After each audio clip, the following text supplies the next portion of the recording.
اور قرآن کریم نے زبان کی گناہوں پر خاص طور سے بہت زیادہ اہمیت کے ساتھ اس کے ایک ایک گناہ کو کھول کھول کر بیان کیا ہے.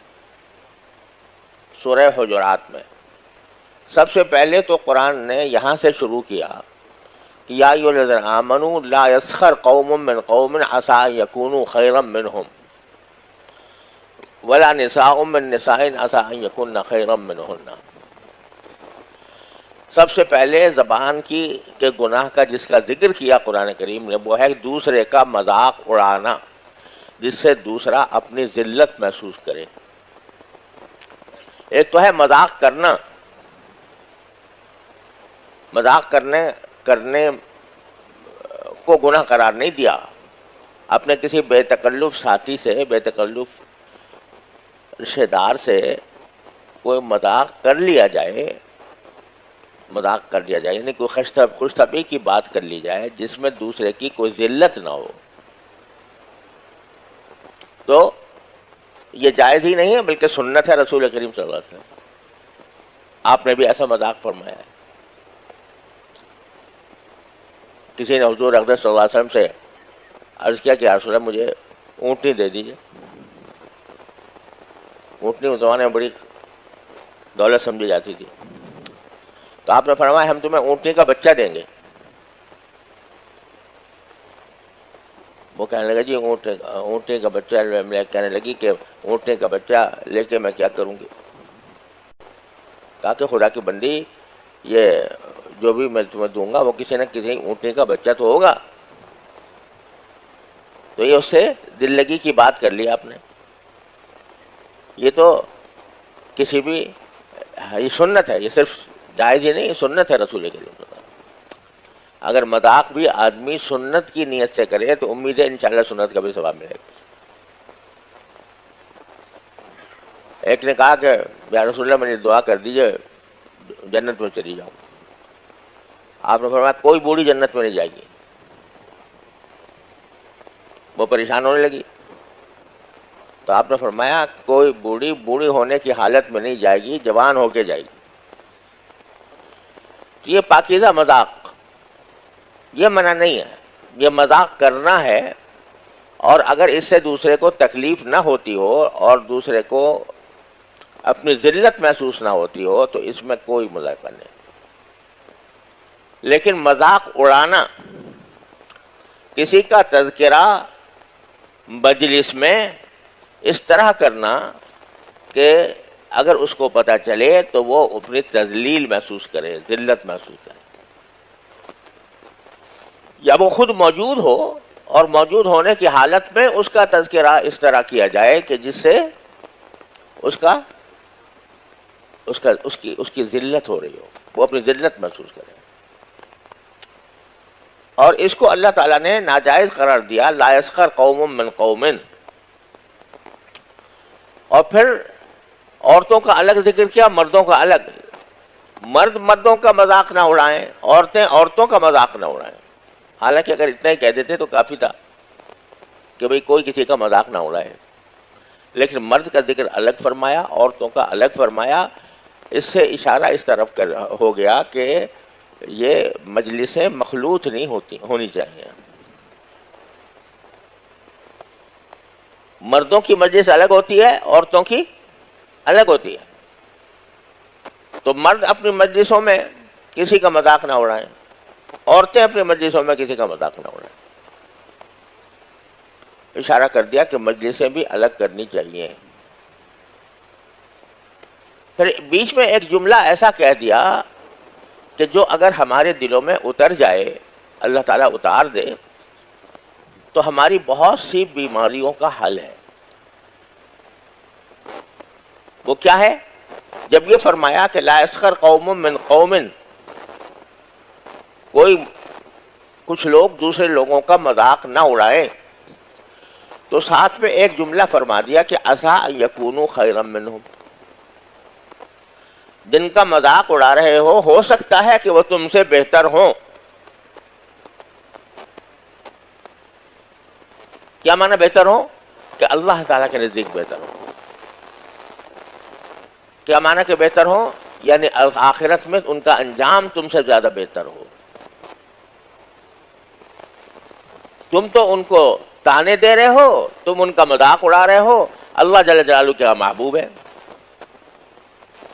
اللہ تبارک و تعالیٰ نے ان کے لیے جنت رکھی ہوئی ہے. پتہ ہے کسی کو دوسرے کے انجام کا؟ اپنے حساب سے آپ کسی کو اپنے سے کمتر سمجھ کر اس کا مذاق اڑا رہے ہو. مذاق اسی وقت اڑایا جاتا ہے جب آدمی اپنے آپ کو اونچا سمجھے اور دوسرے کو نیچا سمجھے. جبھی تو اس کا مذاق اڑایا جاتا ہے تاکہ مجلس میں اس کی ذلت ہو, تذلیل ہو. تو اس کے معنی یہ ہے کہ پہلے آپ نے اپنے آپ کو تو یہ فرض کر لیا کہ میں تو ہوں پکا جنتی, اور میں تو ہوں کامل اور مکمل, اور یہ شخص ہے جو کہ اس لائق ہے کہ اس کا مذاق اڑایا جائے. تو خدا کے بندو, تمہیں پتا ہے تمہارا کیا انجام ہوگا, تو دوسرے کا کیا انجام ہوگا. میں نے اپنے حضرت والد ماجد قدس اللہ تعالیٰ سرہ سے سنا کہ ایک بزرگ تھے, واقعتاً بزرگ تھے, بناوٹی نہیں, حقیقی معنی میں بزرگ تھے. کوئی بیوقوف آدمی آ کر ان کو کہہ گیا تو کتا ہے. کتا کہہ گیا نہیں, بلکہ کہہ دیا تو کتے سے بھی بدتر ہے. اب ایک اللہ کا بندہ, بزرگ آدمی, متقی پرہیزگار, لوگ اس کو بزرگ سمجھتے ہیں, لوگ اس کی تعظیم کرتے ہیں, اس کے اوپر آ کے کہہ گیا کتا, کہہ گیا کتے سے بھی بدتر.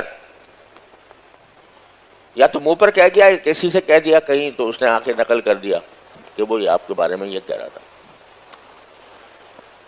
تو ان بزرگ نے جواب دیا کہ بھائی ابھی میں کچھ کہہ نہیں سکتا کہ میں کتے سے بدتر ہوں یا نہیں, ابھی میں کچھ کہہ نہیں سکتا. جب یہ آنکھیں بند ہو جائیں گی اور باری تعالیٰ کی بارگاہ میں حاضری ہوگی, تو اس وقت پتہ چلے گا کہ میں کتا مجھ سے بہتر تھا یا میں مجھ سے بہتر تھا.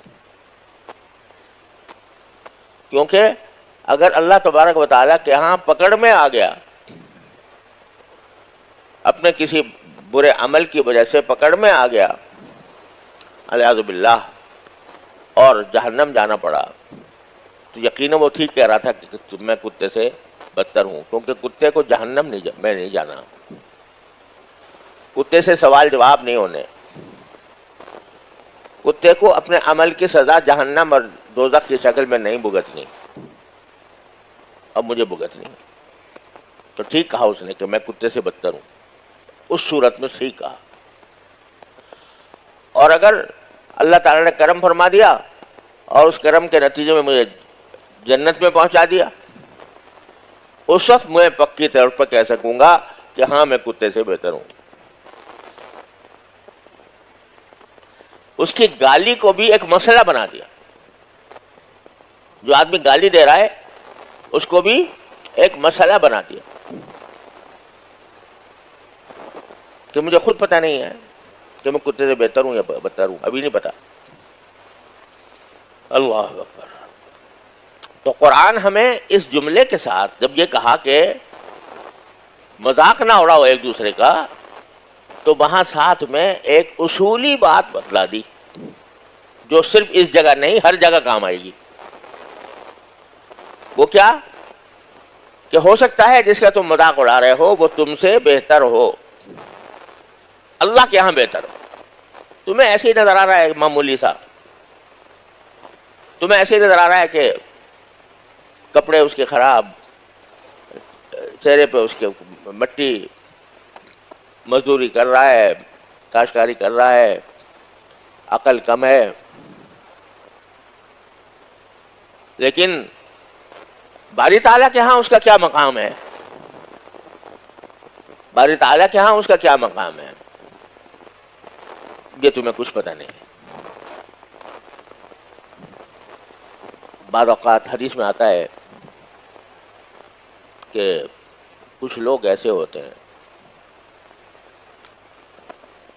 کہ بیچارے مسکین نظر آتے ہیں اور بال ان کے پراگندہ،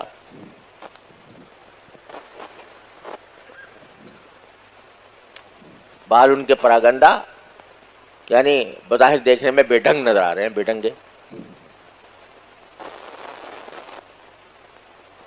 اور ان میں کوئی خصوصیت ایسی نظر نہیں آ رہی کہ بھئی یہ بہت نمازیں پڑھتے ہیں، بہت صدقے دیتے ہیں، بہت نفلیں پڑھتے ہیں، بہت تلاوت کرتے ہیں، ایسی بھی کوئی خصوصیت نظر نہیں آ رہی. لیکن اللہ تبارک و تعالیٰ کے ہاں ان کا مقام ایسا ہوتا ہے کہ لو اقسم علی اللہ لابرہ، اگر وہ اللہ کے بھروسے پر کوئی قسم کھا لیں تو اللہ ان کے قسم کو سچا کر کے دکھاتا ہے. تو کسی کے ظاہری حال کو دیکھ کر بعض اوقات لوگ جو ہیں کسی دوسرے کی صورت کی کا مذاق اڑانا شروع کر دیتے ہیں. کوئی آدمی جو ہے بیچارہ صورت اس کی خوبصورت نہیں ہے، کچھ تھوڑی بہت ادھر ادھر بگڑی ہوئی ہے، اس کا مذاق اڑانا شروع کر دیا. ارے بھائی صورت تو اللہ تعالیٰ کی بنائی ہوئی ہے، هو الذی یصورکم فی الارحام کیف یشاء. تو اس کا اوپر مذاق کرنا یا اس کو مذاق اڑانا، اس کی وجہ سے ذلیل کرنا کیسے جائز ہو سکتا ہے؟ بہرحال میں کہنا یہ چاہ رہا تھا کہ مذاق اڑانے کو تو اپنی جگہ ناجائز قرار دیا قرآن کریم نے، لیکن اس کے ساتھ جو ایک اصولی بات بتا دی جو آدمی کو ہر وقت اپنے سامنے رکھنی چاہیے، وہ کیا کہ ہو سکتا ہے یہ مجھ سے بہتر ہو. اچھا، مذاق اڑانا بھی دو صورتیں ہوتی ہیں. ایک مذاق اڑانا ہے اس شخص کی موجودگی میں،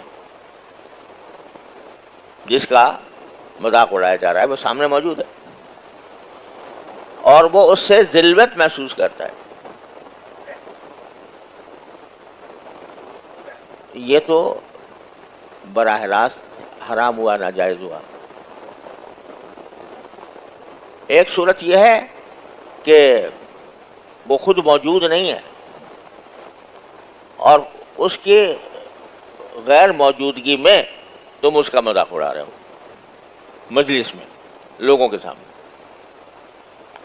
تو یہاں دو چیزیں جمع ہو گئیں، مذاق اڑانا جو بذات خود ناجائز تھا اور غیبت کرنا، تو دو گناہ جمع ہو گئے اگر مذاق اڑایا تو.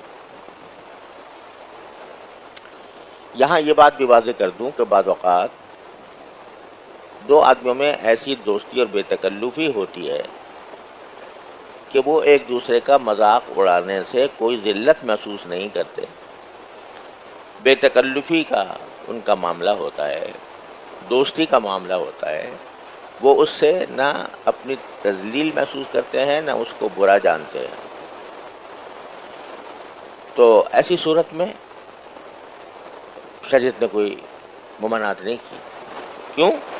اس لیے کہ جو ممانعت ہے وہ دوسرے کی تذلیل کی ہے، اور جہاں تذلیل وہ سمجھتا نہ ہو بلکہ یہ بھی اپنی دوستی کے بے تکلفی کا ایک حصہ سمجھتا ہو تو پھر وہ علت ختم ہو گئی، وہ تذلیل باقی نہ رہی.